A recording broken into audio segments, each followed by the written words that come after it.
Today we discuss the idea of civilization.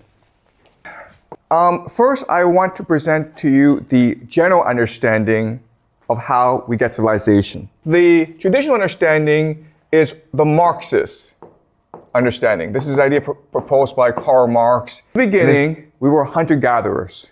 And it sucked to be a hunter-gatherer because you could not find food. And then we discovered agriculture, farming. And that allowed for surplus food. And so now you have people who don't have to work, okay, an elite. And as such, they can engage in activities that improve the well-being of everyone and which create the basis for civilization. These things include religion, okay, which is just myths and stories, but also arts, dance, music, songs, paintings, and then of course you have science and technology. And with these three things in place, now you can grow as a society. Okay, you can now build cities. Why? Because now you can have irrigation. You can now have a hereditary elite. And so that these people can focus their entire time on innovation, on science, on progress. Okay? And then you have writing. Because only a hereditary elite has the time and the resources to learn how to write. Because remember, back then, writing is a very difficult activity. You have to spend your entire life learning it and practicing it. And then you have the idea of money and property. Okay? And together, these four things are what we refer to as civilization. Okay? Now, there are good things that come from civilization, religion, arts, and science, but there are also bad things as well, which include war, slavery, and debt. Okay? And that is a story of civilization that you are taught in school and that most mainstream academics understand. Today, I want to propose an alternative, and I think this is a much more compelling alternative than this one.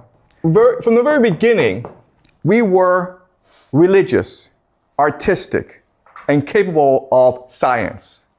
Okay? We do not need an elite to do this for us. We are all capable of doing this by ourselves. And the examples, of course, are the cave paintings that we discussed, as well as these religious settlements, Göbekli Tepe, Karahoyak. People come together to practice their religion, building temples, building monuments. And then slowly, around these temples, you have development of farming in order to sustain these temples, in order to practice the religion. But over time, what happens is that the temple people become corrupt. Rather than being elected by the people, rather than serve the people, they become hereditary, okay? They engage in rent-seeking. And so what people do is they just leave and build a temple somewhere else. Okay? And as this civilization grows, the people in charge create something called a temple economy. Okay? And this is just a primitive form of taxation. Basically what happens is that everyone brings food to the temple, and the priests then redistribute the food amongst everyone else. Okay? And that allows for public works projects, like irrigation, mainly irrigation, but also more temples. Okay? And because of this economy, now you need writing. You need to record how much food you have. You have to record who gets what food, the rations. You also need to record trade, right? How much grain you're getting from here, how much cows you're giving to over there, okay? Now you have a running system, then you have money. But as this civilization develops, a strict hierarchy emerges. And the hierarchy goes against the natural order. Also remember that people at any time can just choose to leave. So how do you make people stay where they are and just follow the natural order? Well, now you have to create mythology. Okay?